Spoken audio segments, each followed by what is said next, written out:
ഇന്നത്തെ ഉച്ചയൂണ് കാണാം. ഹലോ, ഇന്നത്തെ ഉച്ചയൂണിൻ്റെ വിഭവങ്ങൾ കാണാം. ചോറെടുത്തു. ഇന്ന് ഒരു എഗ് സലാഡാണ്. വെളുത്തുള്ളി, സവാള, തക്കാളി, ക്യാപ്സിക്കം ഒക്കെ വഴറ്റിയിട്ട് ഉപ്പ്, കുരുമുളക് പൊടി ഒക്കെ ചേർത്തിട്ട് മുട്ട പുഴുങ്ങിയത് ചേർത്തു. മിക്സ് ചെയ്തെടുത്തതാണ്. പിന്നെ മാങ്ങ ഉള്ളതുകൊണ്ടൊരു മാങ്ങ ചേർത്തൊരു എന്താണ് പറയുന്നത്, തേങ്ങാ സമ്മന്തി. മാങ്ങ കൊണ്ടൊരു സമ്മന്തി. പിന്നുള്ളത് മുട്ട പുഴുങ്ങിയത് ഹസ്സിന് വേണ്ടിയാണ്, ഹസ്ബൻഡിന് കഴിക്കാനാണ്. ഞാൻ ഈ മുട്ട ഈ എഗ് സലാഡൊന്നും കൂട്ടത്തില്ല.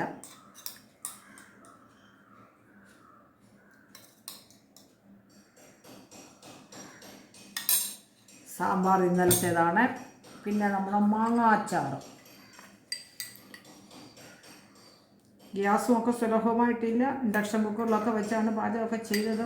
അപ്പോൾ എല്ലാം ഒരു ലിമിറ്റേഷനിലൊക്കെ ആകട്ടെ എന്നാണ് നമുക്ക് ചിന്തിക്കാനും പ്രവർത്തിക്കാനും ഉള്ളത്. അപ്പോൾ ഇതൊക്കെയാണ് ഇന്ന് ഞങ്ങളുടെ ഉച്ചയൂണിൻ്റെ വിഭവങ്ങൾ. കഴിക്കാം. മാങ്ങ കൊണ്ട് ചേർത്ത മാങ്ങ ഫ്രീസറിൽ ഇരുന്നതാണ്. തേങ്ങായും ബാക്കിയെല്ലാം കൂടെ ചേർത്ത് ചമ്മന്തി ഉണ്ടാക്കി നല്ല ടേസ്റ്റാണ്.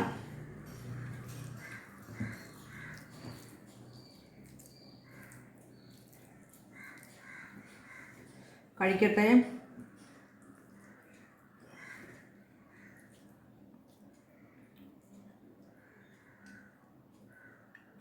എഗ് സലാഡും നല്ല ടേസ്റ്റിയാണ്.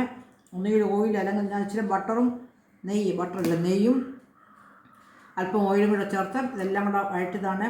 വെളുത്തുള്ളി, സവാള, തക്കാളി, ക്യാപ്സിക്കം, ക്യാരറ്റ് ഉണ്ടെങ്കിൽ അത് ചേർക്കാം.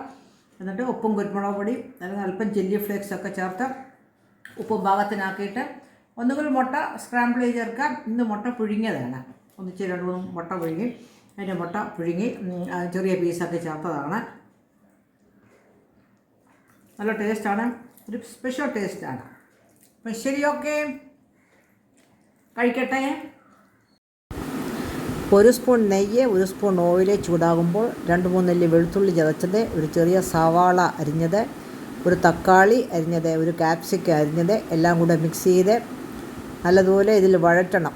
ഒരുവിധം വേവണം. വെന്ത് പോകാതെ സലാഡാണ്. ഇതിൽ ഉപ്പ്, കുരുമുളക് പൊടി, അല്പം ചില്ലി ഫ്ലേക്സ് ഇട്ട് ഉപ്പ് പാകത്തിനാക്കിയിട്ട് ഒരു മുട്ട പുഴുങ്ങിയത് 1-2 എടുക്കാം. പുഴുങ്ങിയത് ചെറിയ പീസാക്കി ചേർത്തതാണ് നമ്മുടെ egg salad. Okay, thank you.